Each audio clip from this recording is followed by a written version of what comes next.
Welcome to our voice. నేను journalist నవత. బంగ్లాదేశ్లో విద్యార్థి ముసుగులో జరిగిన ఒక నిరసన హిందువులపై మారణకాండకు మొదలైంది. మనందరం చూస్తూనే ఉన్నాం. ఎంతోమంది హిందూ ఆడపిల్లల మీద అత్యాచారాలు, ఎన్నో హిందూ కుటుంబాలను నిలువునా తగలబెట్టిన వైనాలు, ఎన్నో హిందూ కుటుంబాలు ఊచకోతకు గురైన సంఘటనలు. ఇక బంగ్లాదేశ్లో హిందువులపై మారణకాండ కొద్దిగా తగ్గిందా అంటే ఏ రకంగా కూడా బంగ్లాదేశ్లో హిందువులను బ్రతకనివ్వడం లేదు. ఇప్పుడు మరో దారుణమైన సంఘటనలు ఎక్స్ వేదికగా బయటికి వస్తుంటే భయం కలుగుతోంది. బంగ్లాదేశ్లో హిందువుల వేధింపులలో హిందూ విద్యావేత్తలు నిపుణులను రాజీనామా చేసి వెళ్ళిపోండి అని బెదిరిస్తున్నారట. మీరంతా రాజీనామా చేయాల్సిందే, ఉండకూడదు అని చెప్తున్నారట. ఊప్ ఇండియాలో దీనికి సంబంధించిన ఆర్టికల్ వచ్చింది. బంగ్లాదేశ్ ప్రధానమంత్రి షేక్ హసీనాను బహిష్కరించారు, దాంట్లో విజయవంతమయ్యారు. ఆ తర్వాత గందరగోళానికి దిగారు. ఆ గుంపు ఆమెను దేశం విడిచిపోవాలని చెప్పారు. ఆ తర్వాత ఏం జరిగింది అనేది మనంతరం చూస్తూనే ఉన్నాం. హింసాత్మక దాడులు, అత్యాచారాలు, ఇవన్నీ కూడా హిందువుల ఇండ్లు, హిందువుల అమ్మాయిలు, దేవాలయాలు ఇవే టార్గెట్గా జరిగాయి. ఇవి కాక ఇప్పుడు బంగ్లాదేశ్లోని ఇస్లాంవాదులు హిందూ మేధావులను మరియు నిపుణులను వేధిస్తున్నారు. వారి ఉద్యోగాలకు రాజీనామా చేయమని బలవంతం చేస్తున్నారు. కొంతమంది తమ మతపరమైన గుర్తింపు కారణంగా బంగ్లాదేశ్ని విడిచిపెట్టాలని కూడా ఒత్తిడి చేస్తున్నారు. విద్యార్థుల నిరసనకు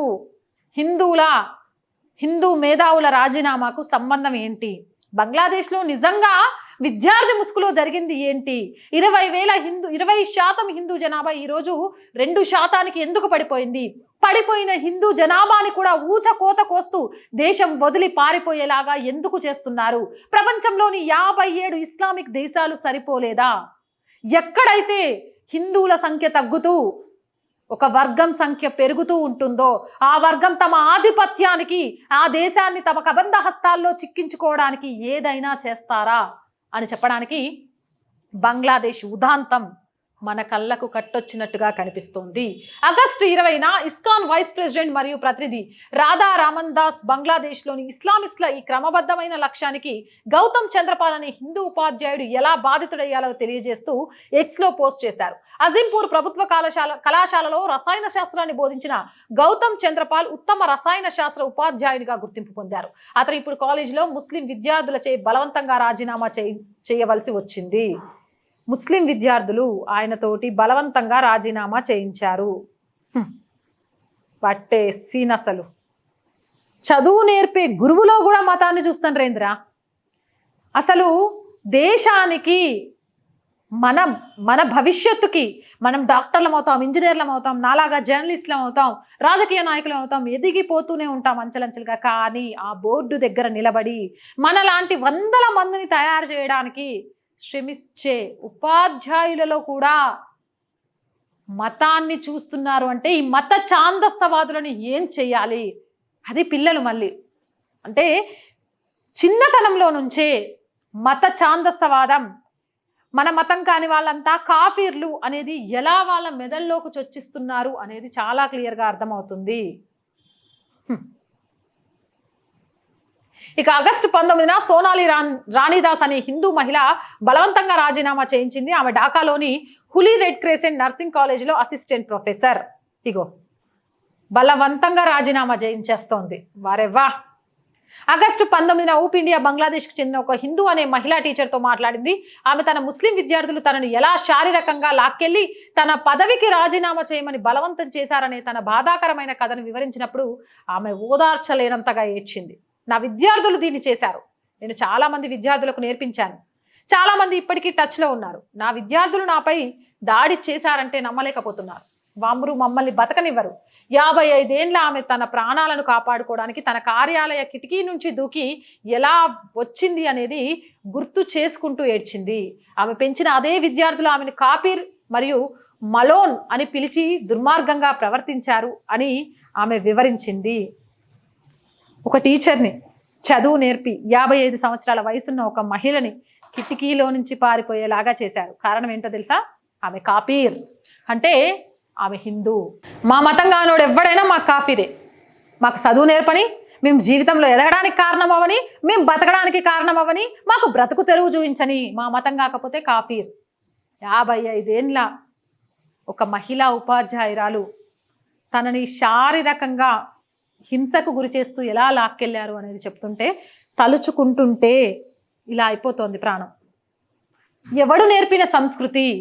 దీనివల్ల ప్రయోజనం ఏంటి?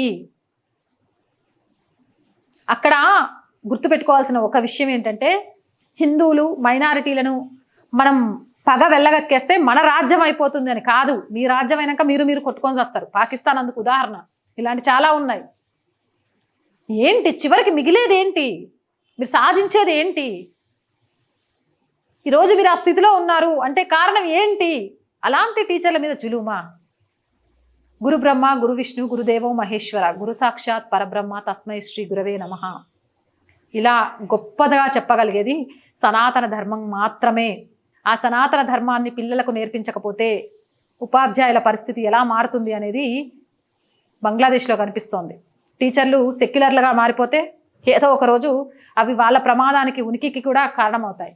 వందే మాతరం అని పాడిస్తే కొంతమందికి నచ్చదేమో అని మానేశారు. వందే మాతరం అని పాడటక భారతదేశ గొప్పతనం తెలియట్లేదు. జై భారత మాత అనము అనంటే పర్వాలేదు అనుకున్నారు. ఈరోజు గురు బ్రహ్మ గురు విష్ణు సరస్వతి నమస్తుభ్యం చెప్పించడానికి భయపడిపోయారు. కానీ అవేవి నేర్చుకొని విద్యార్థులు మత ఛాందస్సవాదులుగా మారి వాళ్ళనే కిటికీలో నుంచి పారిపోయేలాగా చేస్తున్నారు. కారణం విశ్వమంతా వ్యాప్తిస్తున్న మత ఛాందస్సవాదం ఒకవైపు అయితే, విశ్వాన్ని నడిపించిన సనాతన ధర్మాన్ని మర్చిపోయి నిర్లక్ష్యం చేయడం మరోవైపు కారణం కాదంటారా? ఇక ఆగస్టు 18న రాడికల్ మనస్తత్వం కలిగిన విద్యార్థులు కూకు రాణి బిశ్వాన్ అనే హిందూ ఉపాధ్యాయుని గౌరవ్ చేశారు. కూకు రాణి బిశ్వాన్ జెస్సోర్ నర్సింగ్ ఇన్స్టిట్యూట్ ఇన్ఛార్జిగా ఉన్నారు. వారు ఆమెను 5 గంటల పాటు ఆమె కార్యాలయంలో గౌరవ్ చేశారు. ఆమె రాజీనామా చేయాలని డిమాండ్ చేశారు.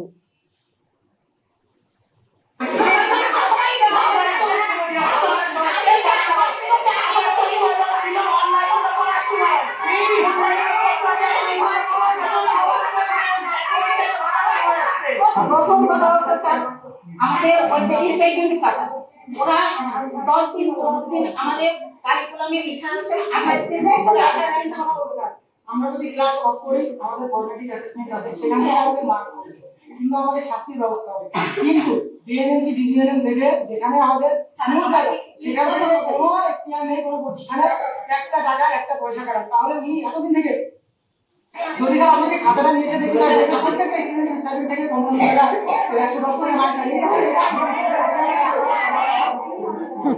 ఆమె రాజీనామా చేస్తే తప్ప వాళ్ళకు మనశ్శాంతి రాలేదు. వారెవ్వా వీళ్ళకి తెలియని విషయం ఏంటి అనంటే, మనకు మంచి చెడు మన బ్రతుకు తెరువు మన జీవితంలో గెలవాలి అనంటే మంచి ఉపాధ్యాయుడు ఉండాలి.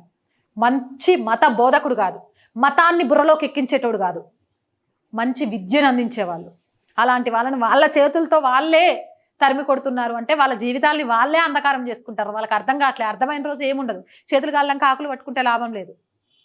ఇక అదే పంతాలో ఆగస్టు 18న ఎక్స్ యూజర్ బంగ్లాదేశ్లో ఇస్లాంవాదులు కనికరం లేని హింసకు గురైన వివిధ కళాశాలలు విశ్వవిద్యాలయాలు మరియు పాఠశాలల నుండి మరికొందరు హిందూ విద్యావేత్తలు మరియు ఉపాధ్యాయులను జాబితా చేశారు. Kulla engineering and technology university vice chancellor Mihir Ranjan Halder August 18న రాజీనామా చేయాల్సి వచ్చింది. అదేవిధంగా చందాపూర్లోని పురం బజార్ డిగ్రీ కళాశాల ప్రిన్సిపల్ రతన్ కుమార్ ముంజుదార్ కూడా రాజీనామా చేయాల్సి వచ్చింది.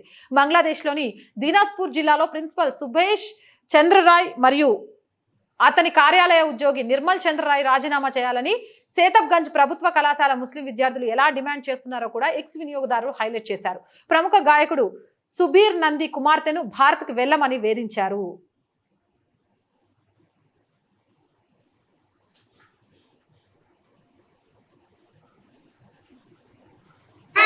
দ্বিতীয়বারের মতো স্বাধীন দেশে তাহলে আমরা কেন নির্যাতনের শিকার হবো? আমরা নিশ্চয়ই স্বাধীন দেশে আমরা নির্যাতনের শিকার হইতে আমরা এখানে আসি নাই। তাহলে বাংলাদেশ যদি দ্বিতীয়বারে স্বাধীন হয়ে থাকে তাহলে আমাদের উপরে হামলা কেন? আমাদের উপরে হামলা কেন? আমরা কখনো বৈষম্য করি না। আর একটা ছাত্র যখন মারা যায় আমরা মনে করি এদেশের মানুষ, পুলিশ যখন মারা যায় আমরা মনে করি এদেশের মানুষ। ছাত্র তো শুধু হিন্দু মুসলিম দেখে না, ছাত্র তো ছাত্রই। কাজে আমাদের জন্য সব কিন্তু দিন শেষে আমাদের হিন্দুদেরকে এখানে বলা হয় ভারতে চলে যাওয়ার জন্য।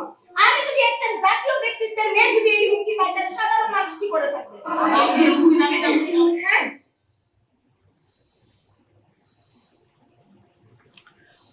ఆవిడని ఎలా పంపించారు అనే దానికి సంబంధించి ఆవిడ లేఖ, రాజీనామా లేఖలు ఇలాంటివి ఎక్స్లో కొక్కొల్లలు. ఆగస్టు 14లో కొందరు ముస్లిం విద్యార్థులు హిందూ ప్రొఫెసర్ సౌమిత్ర శేఖర్ని బలవంతంగా రాజీనామా చేయించారు. సౌమిత్ర శేఖర్ బంగ్లాదేశ్లోని మొయమోన్ సింగా జిల్లాలోని కాజో నజ్రుమ్ ఇస్లాం విశ్వవిద్యాలయానికి వైస్ ఛాన్సలర్గా ఉన్నారు. ఆయన రాజీనామా ఆయన.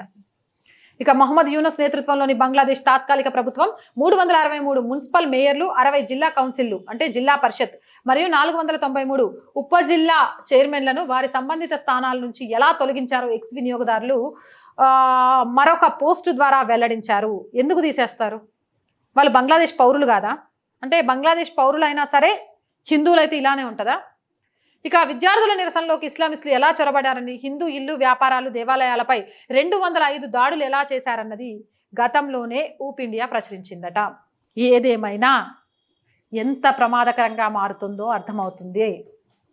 దయచేసి సెక్యులర్ అనే పదాన్ని పక్కన పెట్టి ధర్మ పరిరక్షణలో ప్రతి విభాగంలో భాగం కండి. లేకపోతే బంగ్లాదేశ్ ప్రమాదం రేపు మన దేశం మీద ప్రభావం చూపించగలుగుతుందా లేదా అనేది పక్కన పెట్టేస్తే మన దేశంలో కూడా సనాతన ధర్మాన్ని విద్యార్థులకు బోధించడంలో ఉపాధ్యాయులు వెనుకపడుతున్నారు అనే మాట వాస్తవం. భారత్ మాతాకి జై అని చెప్పించండి.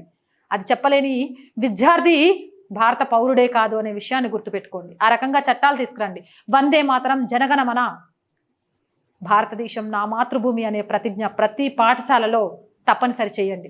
సరస్వతి నమస్తుభ్యం, గురు బ్రహ్మ గురు విష్ణు, ఇలాంటి శ్లోకాలను పిల్లలకు చెప్పి దాని అర్థాలు తెలియచేయండి.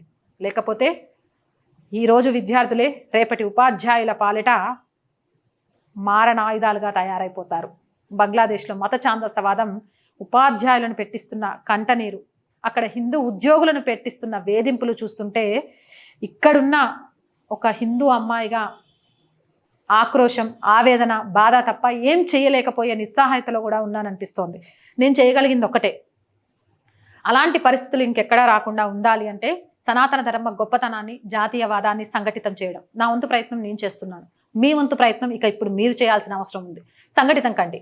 సంఘటితం అయితే ఎవ్వరూ కూడా ధర్మాన్ని ఏమీ చేయలేరు అనే విషయాన్ని విస్మరించకండి. మీరేమంటారు? కామెంట్ సెక్షన్లో పెట్టేయండి. మోర్ వీడియోస్ కోసం మన ఛానల్ వెంటనే సబ్స్క్రైబ్ చేయండి. నచ్చిందా లైక్ చేయండి, షేర్ చేయండి, సపోర్ట్ చేయండి. ఈ ఛానల్ ద్వారా సనాతన ధర్మాన్ని, జాతీయవాదాన్ని, దేశహితాన్ని ప్రజల్లోకి తీసుకువెళ్తున్నామని నమ్మితే ఆర్థికంగా ఈ ఛానల్కి చేయూతను అందించండి. మీ ఆర్థిక చేయూత ₹1 నుంచి మొదలు పెడితే ప్రతి పైసా మాకు చాలా చాలా చాలా విలువైనది. మీ ఆర్థిక సహాయం కోసం ఆర్ వాయిస్ వెయిట్ చేస్తోంది. సహాయం చేయాలి అనుకునే వాళ్ళు సబ్స్క్రిప్షన్ పక్కనే జాయిన్ అనే బటన్ ఉంటుంది. 1 to 5 లెవెల్స్ ఉంటాయి. ఏదో ఒక లెవెల్లో సపోర్ట్ చేయండి. అలా కాదు అనుకుంటే స్క్రీన్ మీద గూగుల్ పే, ఫోన్పేతో పాటు అకౌంట్ డీటెయిల్స్ కూడా క్లియర్గా ఇస్తున్నాము.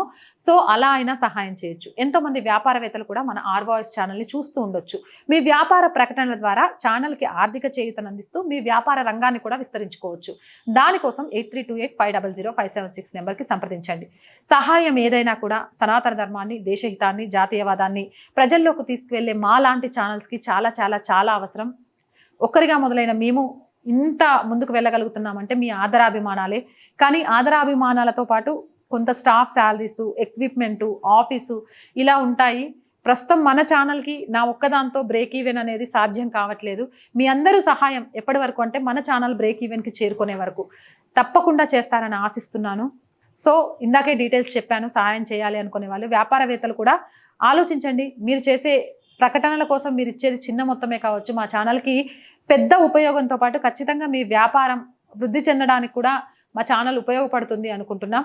అండ్ ప్రతి ఒక్కరూ సబ్స్క్రైబ్ చేయండి. ఎంతమంది సబ్స్క్రైబ్ చేస్తే మన ఛానల్కి అంత బలం వస్తుంది. వీలైనంత షేర్ చేయండి. ఎంత ఎక్కువైతే అంత లైక్ చేయండి. దీంతోపాటు మనం ఇట్స్ మీ నవత అనే ఛానల్ని కూడా స్టార్ట్ చేసాం. దాన్ని కూడా సబ్స్క్రైబ్ చేస్తూ సపోర్ట్ చేయండి. జై భారత్.